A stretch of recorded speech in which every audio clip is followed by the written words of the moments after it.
Shalom Bapak Ibu, Saudara sekalian dimanapun berada. Kami bersyukur pada hari ini kita dapat bertemu kembali. Walaupun kita tidak langsung bertatap muka, tapi kita percaya ada kuasa Tuhan berada di dalam setiap kehidupan kita. Kita akan mulai ibadah kita pada pagi hari ini. Kita katakan, kami memuji-Mu Tuhan, kami mau menyembah-Mu Tuhan. Pada saat ini Tuhan, kami datang di hadapan-Mu Tuhan. Kami naikkan syukur kami Tuhan, karena begitu besar anugerah-Mu bagi kehidupan kami. Layaklah Engkau dipuji dan ditinggikan Tuhan. Terima kasih Bapa yang baik untuk segala anugerah-Mu dalam hidup kami. Haleluya Yesus. Mari kita katakan, kami memuji-Mu Tuhan. Kami memuji-Mu Tuhan. Kami menyembah-Mu Tuhan. Muliakan keagungan nama-Mu, sembah sujud. Haleluya.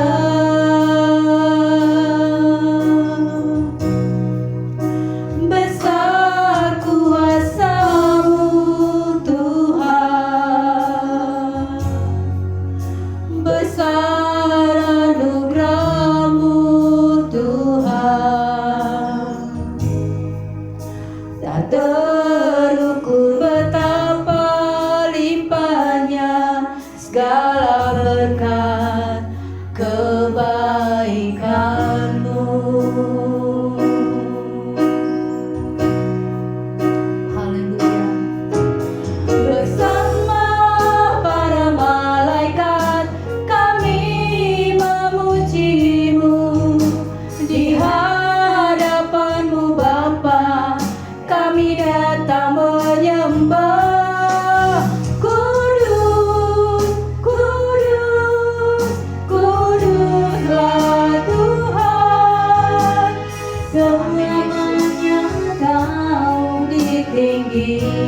Bersama malaikat, bersama para malaikat kami memuji-Mu, di hadapan-Mu Bapa kami datang menyembah.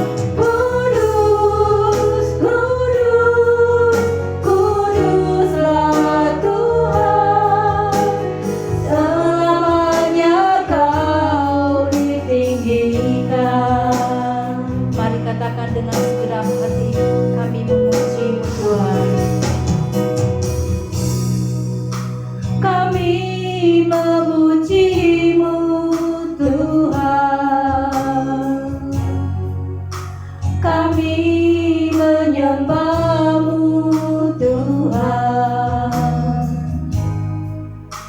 Muliakan keagungan nama-Mu, sembah sujud. Haleluya.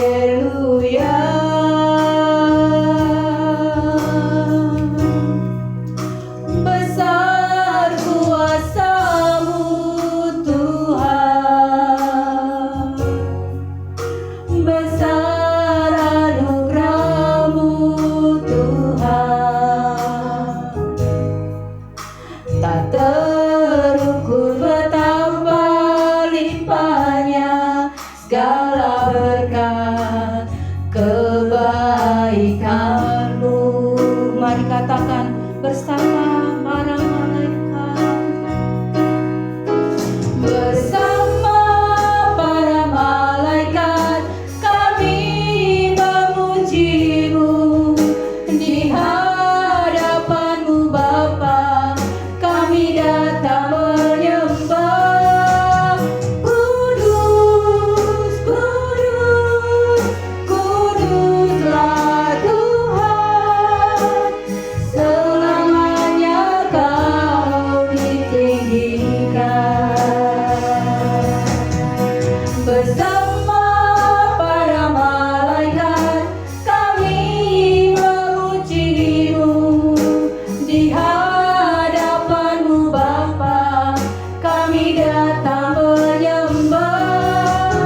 katakan sekali lagi.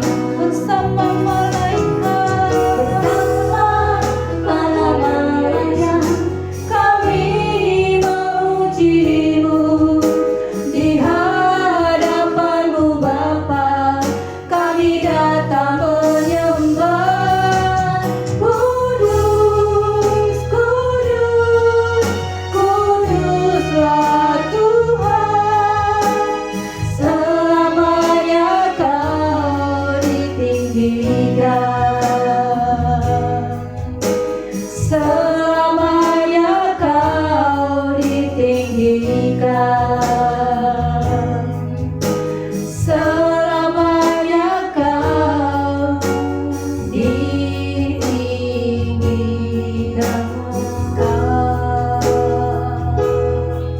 Haleluya, haleluya.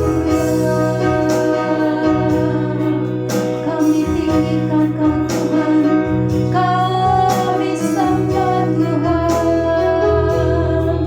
Haleluya, kami muliakan nama-Mu Tuhan, kami sembah agung nama-Mu Tuhan. Haleluya, haleluya. Kami bersyukur Tuhan.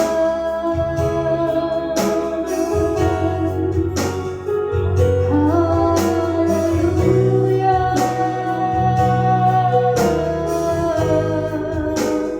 Kami sembah nama-Mu, ya Tuhan. Terima kasih Tuhan.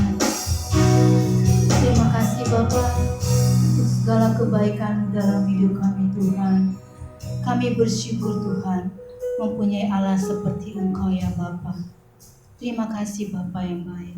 Tuhan berkati ibadah kami pada pagi hari ini. Biarlah hanya nama-Mu yang dimuliakan dan ditinggikan.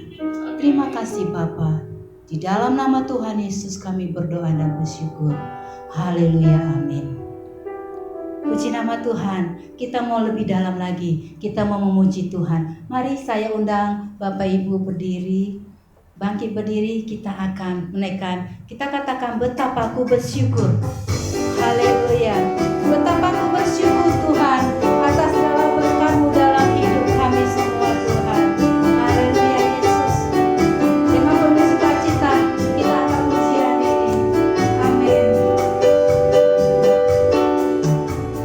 Betapa aku bersyukur atas segala berkat-Mu, semua yang Kau berikan berguna bagiku.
rencana-Mu Bapa.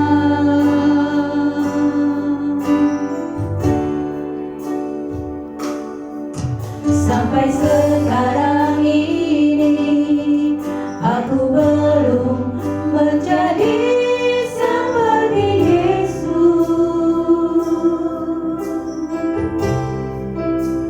Beriku kesempatan di sisa waktuku, rauh berkah. Satu yang ku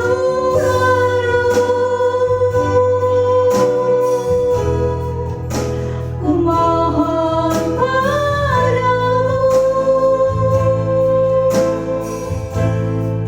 serupa seperti Bapa, serupa dengan Yesus, teladanku.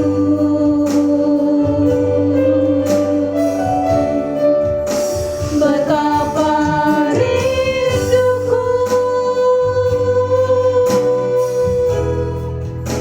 berkenan padamu. Sampai di rumah Bapa, ku bertemu Tuhanku, berkenan padamu. Haleluya. Bila selama ini ku belum berkenan di hadapan-Mu, tak ku lakukan kehendak-Mu, tak ku penuhi rencana-Mu Bapa.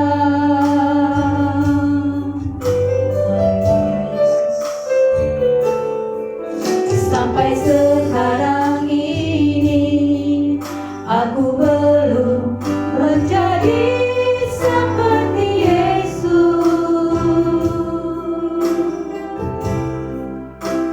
Beriku kesempatan di sisa waktuku, rauh berkah. Satu yang ku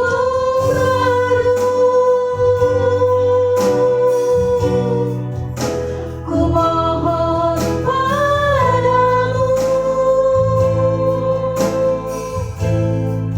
serupa seperti Bapa, serupa dengan Yesus, teladanku.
Bapa, kalau kami masih diperkenan, kalau kami masih ada sampai hari ini, itu berarti bahwa Tuhan mempunyai rencana yang indah.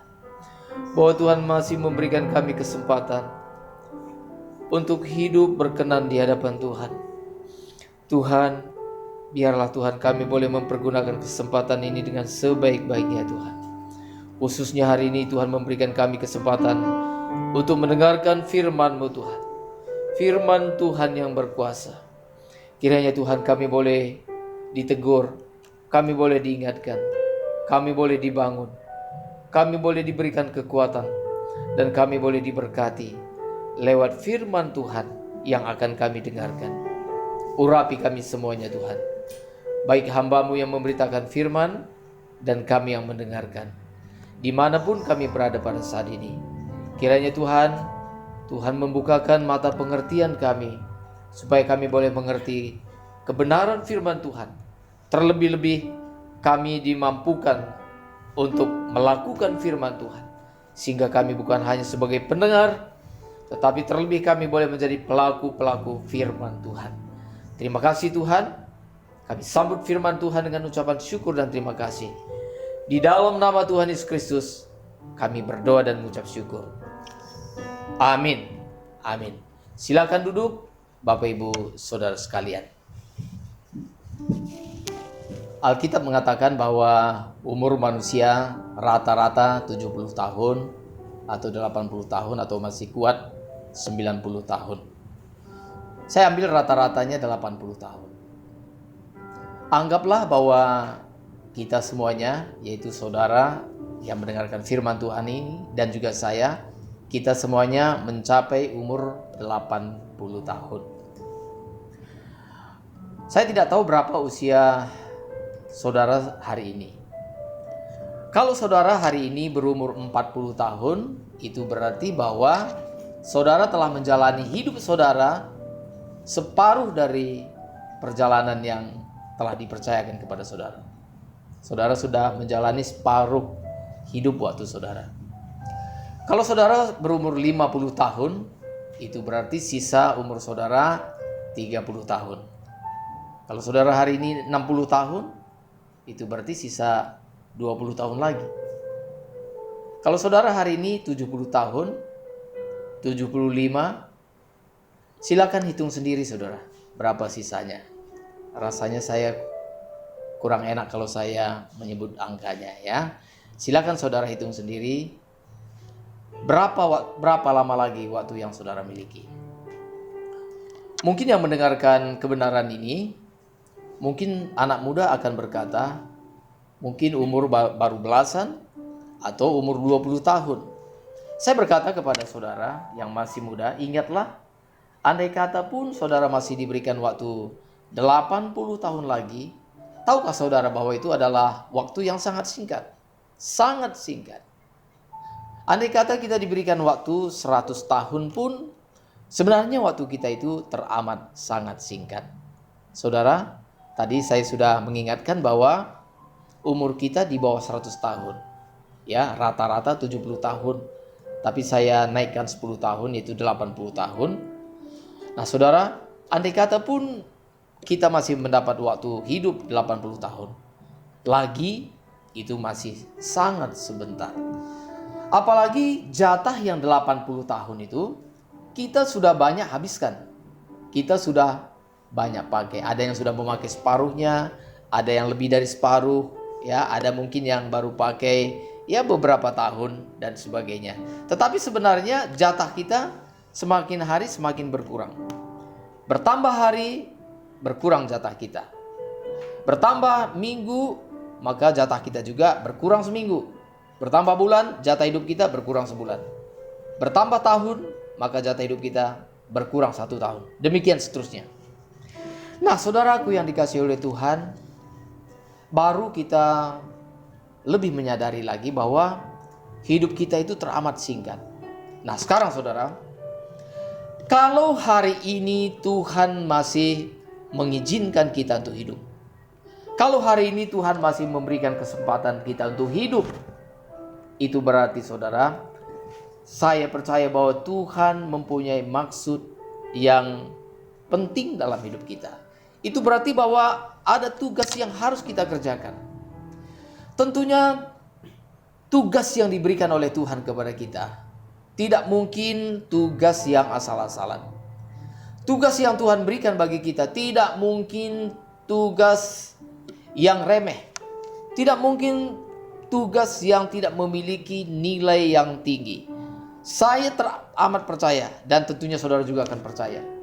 Pasti percaya bahwa jikalau kita diberi kesempatan, jikalau kita masih diberi kesempatan oleh Tuhan hidup sampai hari ini, itu berarti bahwa ada tugas yang penting yang Tuhan berikan bagi kita untuk kita meneruskan tugas kita, untuk kita mengerjakan tugas kita dan menyelesaikan tugas kita. Nah saudara, kalau begitu maka pertanyaan ini saudara perlu kita lanjutkan. Jikalau demikian, tugas apakah yang Tuhan berikan bagi saudara dan saya untuk kita teruskan? Nah saudara, nanti ketika saya akan sampaikan hal ini, maka kemungkinannya saudara, maka paling tidak ada dua kemungkinan besarnya. Pertama, sebagian dari antara kita sudah melakukan tugas yang Tuhan telah percayakan bagi kita. Maka tugas kita adalah, jikalau Tuhan masih memberikan kita hidup, kesempatan hidup, itu berarti bahwa kita meneruskan tugas yang Tuhan telah percayakan bagi kita. Jadi tugas kita meneruskan tugas yang Tuhan berikan bagi kita. Kemungkinan yang kedua adalah, selama ini kita sesungguhnya belum mengerjakan tugas yang dipercayakan Tuhan oleh kita. Dan setelah kita mendengarkan kebenaran firman Tuhan ini, maka kita bertobat saudara. Maka kita baru mulai lagi untuk mengerjakan tugas yang Tuhan percayakan bagi kita. Nah saudara, tugas apa yang Tuhan percayakan bagi kita? Untuk kita kerjakan dengan giat, untuk kita kerjakan dengan sungguh-sungguh. Dan firman Tuhan mengatakan bahwa kita harus mengejarnya. Berarti kata kejar ini itu berbicara juga tentang mengejar ketertinggalan. Saudara, sama seperti orang kalau misalnya datang ke stasiun kereta atau misalnya di bandara, ketika mereka akan ketinggalan pesawat, ketika mereka memiliki waktu yang sedikit. Saya belum pernah melihat orang yang ke bandara waktunya tinggal sedikit, jalan santai. Ya, biar lambat asal telat. Tidak mungkin saudara.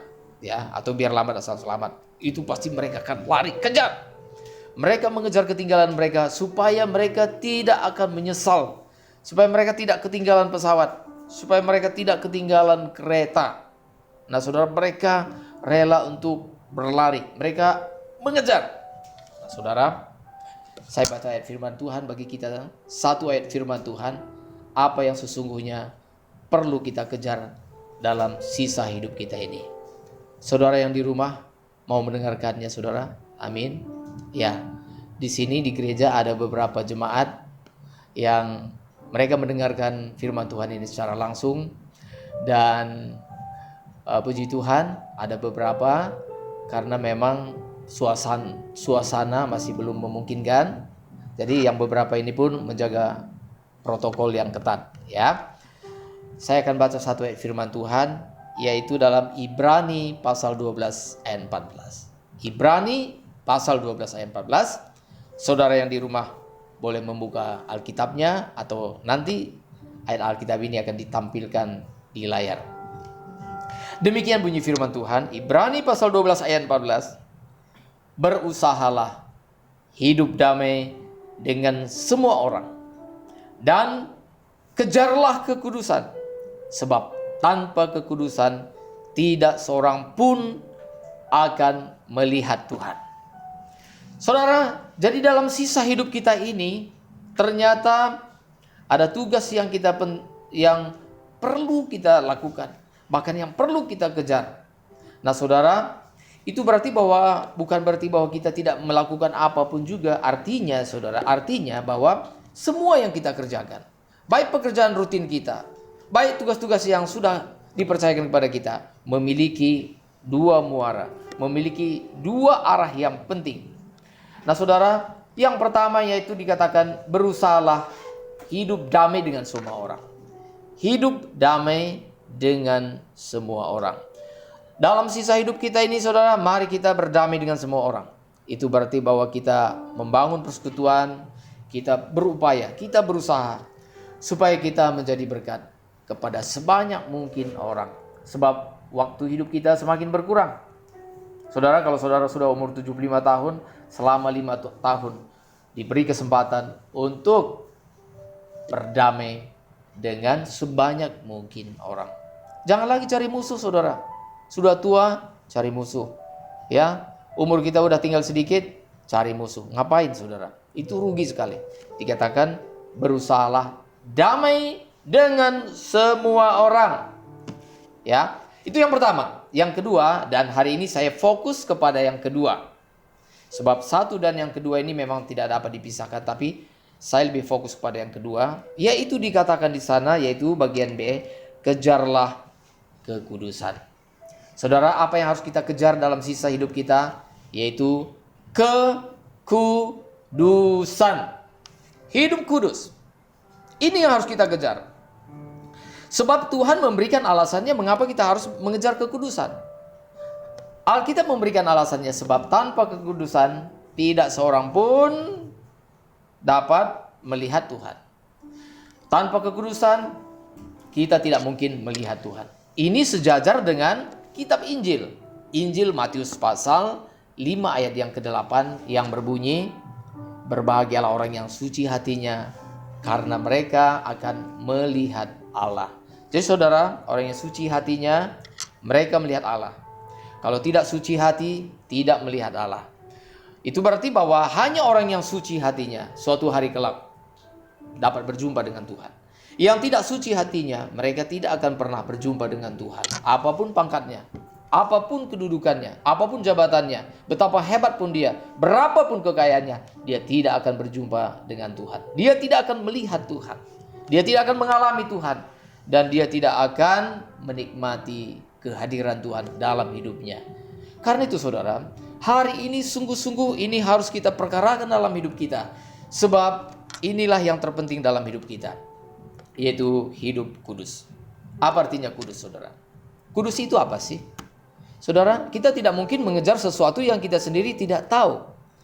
Apa artinya kudus? Nah saudara, arti kata kudus dalam bahasa aslinya, bahasa Ibrani, pengertian harfiahnya adalah, arti kudus ini artinya terpisah atau dipisahkan. Apa maksudnya dipisahkan atau terpisah?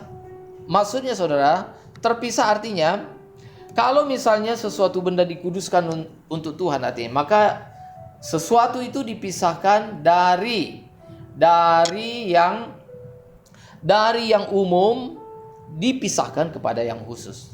Atau bahasa yang lebih jelasnya lagi, kalau manusia, maka manusia dipisahkan dari kumpulan orang yang najis, dipisahkan, dihususkan kepada orang-orang yang benar. Atau yang lebih jelas lagi yaitu kudus artinya adalah, yaitu kita dipisahkan dari dunia ini, dipisahkan dari hidup yang berdosa, kita dihususkan, ya, dihususkan menjadi milik Tuhan supaya kita dapat dimiliki oleh Tuhan. Jadi dipisahkan sama artinya dengan dihususkan. Dihususkan. Jadi kita dipisahkan dari dunia ini supaya kita dapat menjadi milik Tuhan. Jadi kita dipisahkan. Itu pengertian yang harfiahnya. Nah, tetapi saudara, pengertian yang lebih daripada harfiah ini tadi juga adalah ini berbicara juga tentang perubahan hidup kita, transformasi. Ini berbicara tentang bagaimana hidup kita dirubah. Ini berbicara tentang watak kita, dari watak kita yang buruk dirubah menjadi watak yang baik. Dari karakter yang buruk dirubah menjadi karakter yang baik. Saudara, dengan kata lain yang harus kita kejar adalah bagaimana kita memiliki watak yang baik. Dan watak yang baik itulah yang disebut dengan wataknya Kristus. Sifatnya Kristus, karakternya Kristus. Artinya, hidup yang pernah diperagakan oleh Tuhan Yesus, itulah yang harus kita kenakan dalam hidup kita. Watak Kristus, watak ilahi inilah yang dikenal sebagai kodrat ilahi atau sifat ilahi. Maka saudara, yang kita kejar dalam seluruh sisa hidup kita adalah bagaimana kita mengenakan kekudusan Allah, bagaimana kita mengenakan sifat Allah, bagaimana kita mengenakan karakter Allah dalam hidup kita. Inilah yang harus kita kejar. Inilah yang harus kita perkarakan dengan sungguh-sungguh di hadapan Tuhan. Nah saudara, jangan terbalik. Seringkali hal-hal yang sebenarnya tidak bersifat kekal kita perkarakan, seluruh hidup kita tumpahkan, seluruh perhatian kita curahkan untuk sesuatu yang tidak terlalu bernilai. Tetapi untuk sesuatu yang bernilai, kita berikan sekedarnya saja. Kita lakukan dengan seadanya saja. Dan firman Tuhan berkata itu salah. Sebab firman Tuhan mengingatkan kita, yang penting, yang bernilai kekal adalah kekudusan. Hidup kudus di hadapan Tuhan. Mengenakan kodrat ilahi. Mengenakan kekudusan Allah.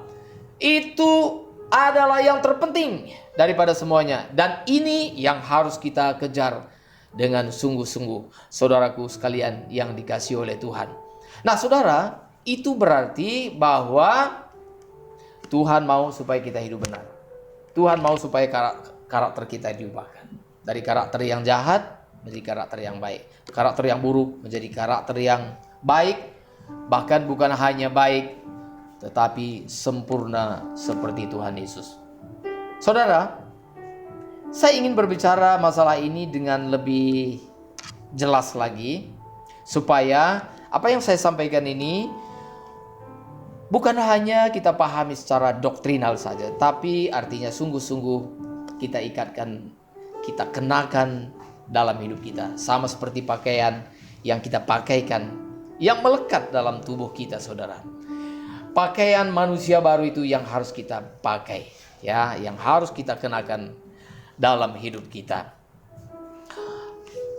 Firman Tuhan mengatakan, saudara, bahwa sebenarnya kekudusan Allah ini, kodrat ilahi ini sebenarnya ditaruh dalam hidup kita sama seperti benih.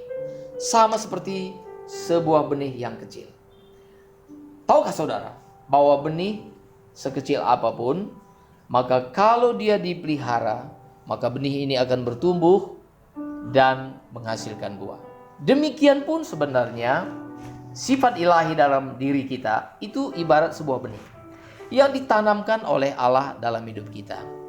Jadi Kristus mati di kayu salib bukan sekedar dosa kita diampuni, bukan supaya kita terhindar dari api neraka saja, tetapi Tuhan Yesus mengampuni kita, mencurahkan darahnya, mengalirkan darahnya, bukan sekedar supaya kita diampuni dosa kita, tetapi saudara, supaya kita memiliki tabiat yang baru, supaya kita memiliki karakter yang baru. Dan karakter yang baru itu tadi adalah sifat Allah, seperti benih yang ditanam dalam hidup kita. Dan Allah yang memberikan benih itu yang ditanam dalam hati kita. Dan tugas kita adalah bagaimana kita memelihara benih ilahi ini tadi, sehingga benih ilahi itu tadi boleh terus bertumbuh dalam hidup kita, saudara. Bagian kita adalah menumbuh kembangkan benih ini tadi. Nah saudara, maka yang pertama-tama yang harus berubah dalam hidup kita, seperti yang dikatakan dalam Roma pasal 12 ayat 2, firman Tuhan mengatakan, janganlah kamu menjadi serupa dengan dunia ini. Oke, jangan serupa dalam hal apa? Oh, dalam segala hal. Dunia ini pola pikirnya sudah rusak. Selain itu apa? Karena pola pikirnya sudah rusak, maka kelakuannya juga sudah rusak. Lalu apa lagi yang rusak? Pola pikir, kelakuannya sudah rusak, maka apa? Karakternya sudah rusak. Maka Tuhan mau. Karena itu firman Tuhan mengatakan dalam Roma pasal 12 ayat yang kedua, karena itu berubahlah oleh pembaharuan budimu. Dalam terjemahan bahasa Indonesia memberikan kesan bahwa yang berubah itu budi. Ini kesannya adalah yang pertama berubah itu adalah kelakuan. Tetapi sebenarnya kalau kita lihat dalam terjemahan yang lain, dalam terjemahan Inggris, yang disuruh berubah itu pertama-tama bukan kelakuan saudara, tetapi mindset, pola pikir. hati kita, ya, pikiran kita yang pertama-tama diubahkan oleh kebenaran firman Tuhan. Pikiran kita yang perlu pertama-tama diubahkan oleh firman Tuhan. Dan pikiran yang telah diubahkan oleh firman Tuhan akan menghasilkan kelakuan yang seturut dengan kehendak Tuhan. Dan kelakuan yang kita ulang-ulang terus-menerus akan menjadi karakter, akan menjadi watak kita. Nah, jadi saudara, begitulah prosesnya. Pertama, kita menerima kebenaran firman Tuhan. Pikiran kita selalu diisi oleh kebenaran firman Tuhan, diisi oleh hal-hal yang baik, yaitu firman Tuhan, persekutuan dengan Tuhan. Maka kebenaran firman Tuhan inilah yang akan memperbaharui pikiran kita, dan pikiran yang diperbaharui menghasilkan perbuatan yang diperbaharui, dan perbuatan yang diperbaharui yang dilakukan terus-menerus akan menghasilkan karakter yang diperbaharui juga, yaitu karakter Tuhan Yesus Kristus sendiri, saudara. Nah, karena itu saudaraku yang dikasihi oleh Tuhan, yang harus kita kejar apa? Yaitu, mari saudara kita memeriksa diri kita. Apa yang perlu dirubah dalam hidup kita? Maka dikatakan dalam kitab suci bahwa kita perlu menanggalkan manusia lama kita. Menanggalkan manusia lama itu berarti bahwa karakter-karakter kita yang buruk, saudara. Kita harus menyadari bahwa ada begitu banyak karakter yang perlu kita lepaskan, saudara. Misalnya saja, saudara, ya, misalnya saja. Mungkin misalnya sikap hati kita, misalnya yang penuh kebencian kepada sesama. Atau saudara, mungkin sikap hati kita yang egois. Atau sikap hati kita yang memandang orang lain hina, melihat orang lain rendah. Atau saudara, apalagi saudara, kita mungkin angkuh, kita mungkin sombong, saudara, ya. Karena itu kita menghina sesama kita. Kita tidak menghargai sesama kita. Misalnya saudara, sebagai contoh misalnya begini. Ya, misalnya katakanlah seorang suami dapat saja dia, karena dia masih mengenakan manusia yang lama, dia tidak menghargai pasangannya. Dia kasar kepada istri, menghina istri, melakukan kekerasan dalam rumah tangga. Saudara tahu nggak bahwa kalau kita melakukan kekerasan dalam rumah tangga, atau misalnya saudara menyakiti itu tidak selalu dengan fisik. Memang ada beberapa pria misalnya, ya, yang memukul istri, menampar istri, itu adalah siksaan fisik. Siksaan fisik ini tentunya ini juga sangat menyakitkan. Tapi sebenarnya selain daripada siksaan fisik, ada siksaan yang ini kelihatannya memang tidak membuat luka secara fisik, tapi bisa melukai hati, yaitu misalnya saudara dengan hinaan. Inilah yang disebut dengan apa, saudara? Inilah yang disebut dengan melakukan kekerasan atau penyiksaan secara jiwani, atau juga saudara secara emosional, di mana bisa saja saudara melukai hati orang lain. Kita bisa melukai hati orang lain, melukai pasangan kita, melukai anggota keluarga kita. Dan mungkin kita masih memiliki begitu banyak karakter kita, saudara. Ada orang misalnya gini, saudara. Ada orang yang memang dari muda ya sudah genit gitu ya. Sampai tua juga masih genit gitu ya. Nah, saudara, ini sikap ini, sifat ini harus kita tanggalkan. Ini yang harus kita tanggalkan. Ingat bahwa dalam diri kita ada benih ilahi. Kalau kita mau berjuang, maka kita dapat menjadi orang yang baik-baik, kita dapat menjadi orang yang suci, orang yang kudus. Saudara, jangan saudara katakan, ya nanti kalau sudah tua juga saya sudah tidak akan genit.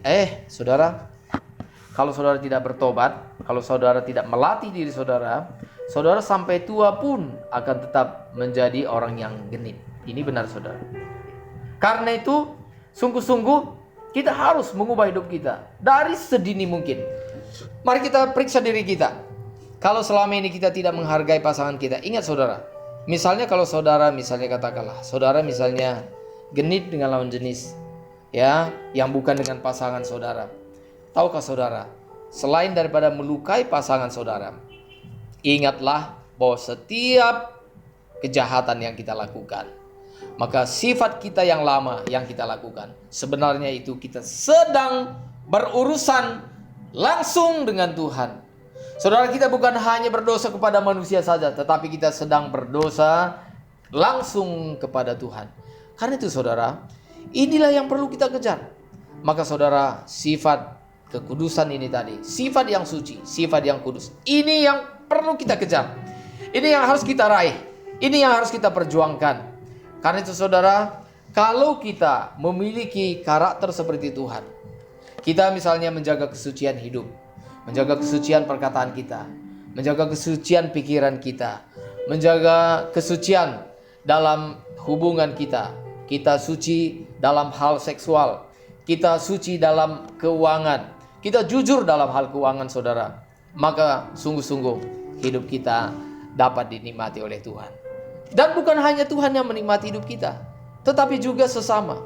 Tetapi saudara, jikalau kita tidak setia dengan pasangan kita, kalau kita memiliki karakter yang buruk, ada orang yang punya karakter seperti yang tadi saya katakan, mata keranjang. Maka saudara, apa yang harus dilakukan? Buang keranjangnya, tinggal matanya, gitu saudara. Kita harus bertobat, ya. Jangan menjadi orang Kristen yang mata keranjang saudara. Karena itu saya perlu ingatkan. Nah, khususnya kaum pria nih. Bukan hanya kaum pria, tapi juga kaum wanita. Bagi kaum pria yang sudah menikah, seharusnya saudara paling dekat dengan pasangan saudara. Jangan lebih dekat dengan wanita lain. Sekalipun saudara mengatakan kami teman, saya menganggap dia adik, saya menganggap dia kakak, teman dan sebagainya. Ada orang-orang tertentu saudara, yang mereka itu dalam hal-hal tertentu bahkan istrinya tidak tahu karakter yang sesungguhnya, tapi teman wanitanya, tapi dia tetap mengatakan, enggak, kami enggak berselingkuh, kami hanya teman, kami sahabat. Saudara, kalau dulu saudara sebelum menikah, pria dan wanita, silakan saudara bersahabat dengan sebanyak mungkin orang, silakan. Tetapi saya mengatakan saudara, setelah saudara menikah, saudara tidak boleh lebih dekat dengan wanita yang lain, sekalipun itu mantan sahabat saudara. Saudara tidak ada hati sama sekali, dia juga tidak ada hati sama sekali secara eros. Tetapi saudara, kalau sudah menikah, tidak baik kalau saudara itu dekat dengan wanita yang lain. Demikian juga dengan wanita yang sudah menikah. Saudara tidak pantas dan memang tidak bijaksana kalau saudara dekat dengan pria yang lain, baik dia sudah menikah atau tidak. Saudara seharusnya lebih dekat dengan pasangan saudara, lebih terbuka dengan pasangan saudara. Demikian juga pria, saudara harusnya lebih terbuka dengan pasangan saudara.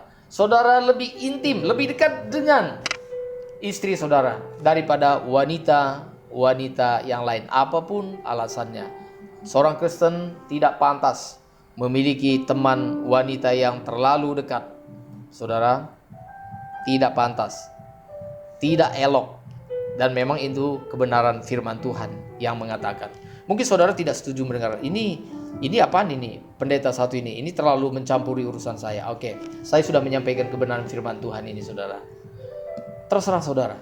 Kalau saudara mau hidup benar di hadapan Tuhan, saudara, sisa hidup saudara kejarlah kekudusan. Apa yang tidak pantas ditinggalkan.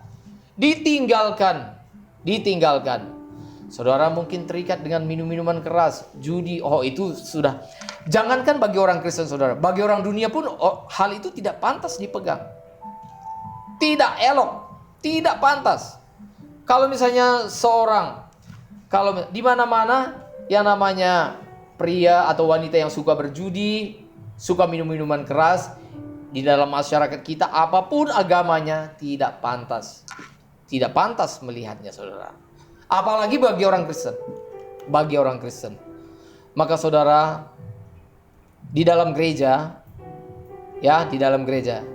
mengapa kita orang Kristen pada umumnya kita kurang setuju kalau misalnya dalam pertemuan kita misalnya minum-minuman keras, merokok dan sebagainya. Tidak pantas kelihatannya. Apalagi main judi saudara, jelas ini tidak berkenan di hadapan Tuhan. Saudara, ini yang harus kita kejar dalam hidup kita. Mari kita terus menuntut diri kita sendiri menuntut diri kita sendiri, kita memperkarakannya dengan lebih sungguh-sungguh di hadapan Tuhan. Apa saja yang perlu kita tanggalkan. Itu yang dikatakan oleh Alkitab sebagai manusia yang lama. Manusia yang lama itu adalah karakter-karakter kita yang buruk, yaitu semua sifat-sifat kedagingan kita, ketidaksucian, ketidakkudusan dan sebagainya. Itu yang perlu kita tanggalkan. Lalu setelah kita tanggalkan, maka ayat selanjutnya dikatakan, berubahlah oleh pembaharuan budimu. Itu tadi. Setelah berubah saudara, maka kita perlu terus-menerus mengenakan manusia baru kita saudara. Saudaraku, kalau saudara memiliki karakter Kristus, maka saudara, itulah namanya saudara disebut sebagai orang suci, orang benar, orang kudus. Kalau hidup saudara kudus, maka sungguh kalau saudara dapat hidup kudus di hadapan Tuhan, maka sebenarnya ini menyukakan hati Bapa, menyenangkan hati Tuhan. Maka saya dapat mengatakan saudara, tidak ada prestasi yang lebih besar selain daripada menyenangkan hati Bapa. Tidak ada prestasi yang lebih besar selain daripada kita hidup kudus di hadapan Tuhan. Dalam hal apa saja saudara, mari kita belajar hidup sebenar-benarnya, hidup sesuci-sucinya. Saudara dapat dipercaya dalam hal seksual, saudara dapat dipercaya dalam hal keuangan. Mari saudara, jujur saudara. Kalau misalnya saudara meminjam uang, biarlah saudara juga belajar mengembalikannya dengan jujur di hadapan Tuhan. Seberapapun dipercayakan uang kepada saudara, seharusnya saudara menjadi orang yang dapat dipercaya. Saudara, kalau saudara menjadi orang yang dapat dipercaya dalam pekerjaan saudara, di dalam masyarakat, maka saudara dapat menjadi saksi Tuhan. Dapat menjadi saksi Tuhan. Nah saudara, maka orang baik tidak perlu berteriak-teriak, tidak perlu berseru mengatakan bahwa saya orang baik. Tidak perlu saudara. Orang baik dengan sendirinya akan diketahui bahwa dia itu baik. Sama seperti bunga yang asli. Bunga yang asli tidak perlu teriak-teriak mengatakan saya bunga asli. Tidak perlu saudara. Maka akan ketahuan ini bunga asli atau tidak. Bunga asli akan menghasilkan keharuman, akan memberikan keharuman bagi sesamanya. Tetapi bunga yang palsu, bunga plastik, dia tidak bisa memberikan keharuman. Dia hanya memberikan aroma yang bau. Pada suatu saat nanti saudara, kita akan ketahuan apakah kita orang yang asli, apakah kita orang Kristen yang asli atau orang Kristen yang palsu saudara. Karena itu saudaraku yang dikasihi oleh Tuhan, firman Tuhan hari ini sangat penting buat kita renungkan dan buat kita lakukan saudara. Biarlah kita selama hidup ini kita mengejar kekudusan. Kita mengejar kekudusan. Ini yang terus kita perkarakan dalam hidup kita. Tapi ingat saudara, bukan berarti bahwa saudara tidak mengerjakan yang lain. Seperti yang tadi saya sudah mengatakan. Saudara tetap mengerjakan yang lain. Tetapi semua yang kita kerjakan ini adalah bagaimana kita semakin berkenan di hadapan Tuhan. Itu namanya baik makan maupun minum. Dan mengerjakan sesuatu yang lain. Pekerjaan kita dan apapun juga yang kita kerjakan, lakukanlah semuanya untuk kemuliaan nama Tuhan. 1 Korintus pasal 10 ayat 31. Kiranya kita menjadi orang-orang yang terus mengejar hidup suci, kekudusan, sehingga kita menjadi orang yang menyukakan hati Tuhan dimanapun saudara berada. Amin. Mari kita berdoa, saudaraku yang dikasihi oleh Tuhan. Bapa dalam surga, kiranya firman Tuhan boleh memberkati kami dalam sisa hidup kami, dalam waktu yang Tuhan berikan bagi kami. Semua kami, baik kami yang masih muda, maupun kami yang sudah dalam pertengahan usia kami. Demikian juga kami mungkin yang sudah lansia. Tuhan, biarlah kami boleh menyadari bahwa Tuhan memberikan kami satu tugas yang begitu penting. Tugas yang sangat mulia, yaitu supaya kami mengejar kekudusan. Sebab tanpa kekudusan kami tidak dapat melihat Tuhan. Karena itu Tuhan, kami bersyukur atas rencana Tuhan, atas kehendak Tuhan yang begitu besar dalam hidup kami. Tuhan mau supaya kami menjadi orang-orang yang hidup kudus di hadapan Tuhan, hidup berkenan di hadapan Tuhan. Karena itu Tuhan, kami ingin belajar untuk taat kepada firman Tuhan. Terima kasih Tuhan, perbaharui hidup kami. Dan biarlah kami juga terus rela memperbarui hati kami. Berikan kami semangat untuk memperbaharui hidup kami ya Tuhan. Sebab benih ilahi Tuhan telah tanamkan dalam hidup kami ya Tuhan. Terima kasih ya Tuhan. Biarlah kami menjadi pribadi-pribadi yang semakin hari semakin mulia. Semakin hari semakin indah di hadapan Tuhan. Kami yang memiliki perangai yang kasar dirubah menjadi pribadi yang lebih lembut, yang lemah lembut Tuhan. Kami dari pribadi yang egois, kami mulai belajar untuk memperhatikan sesama kami. Kami yang memiliki perangai yang sedemikian serakah, yang hanya memikirkan diri kami, kiranya kami mulai memikirkan kepentingan orang lain sesama kami ya Tuhan. Oh Tuhan, demikian juga Tuhan, kami yang hanya ingin memuaskan hawa nafsu kami, Tuhan ampuni kami. Biarlah kami hidup kudus di hadapan Tuhan. Kami dikendalikan oleh kebenaran firman Tuhan. Biarlah kami boleh menjadi anak-anak Tuhan yang menyukakan hati Tuhan. Terima kasih Tuhan. Berkati kami semuanya Tuhan. Kami percaya dimanapun kami berada, Tuhan memberkati kami. Yang menjadi kebutuhan kami, keperluan kami, Tuhan berkati kami. Inilah doa kami Tuhan, kami serahkan seluruh hidup kami ke dalam tangan Tuhan. Dalam nama Tuhan Yesus Kristus, kami berdoa dan mengucap syukur. Amin. Amin. Puji nama Tuhan. Selanjutnya saya serahkan kepada WL yang akan meneruskan ibadah kita. Tuhan memberkati.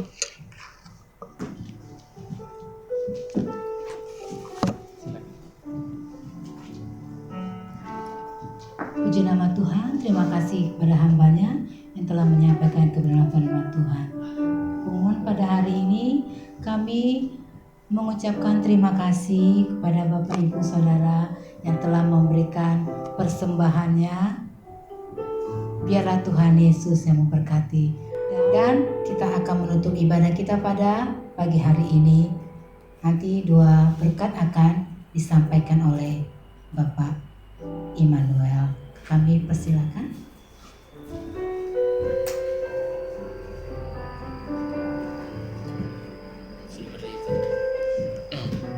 Haleluya. Mari kita berdoa. Bapa dalam surga, kami penuh dengan ucapan syukur karena di tengah-tengah situasi, khususnya situasi pandemi COVID-19, kami masih diperkenan.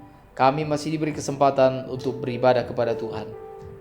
Melalui ibadah online ini Tuhan, kami tidak bertatap muka secara langsung, tetapi kami boleh beribadah karena kami bertemu dengan Tuhan. Itulah sebabnya maka kami percaya dimanapun kami berada, kami dipersatukan dalam hadirat Tuhan. Terima kasih ya Tuhan. Kami percaya Tuhan bahwa Tuhan mempedulikan kami, Tuhan memperhatikan kami, Tuhan tetap memeliharakan hidup kami. Kami juga berdoa Tuhan bagi saudara-saudara kami yang menderita karena sakit, kiranya Tuhan memberikan pemulihan, kesembuhan.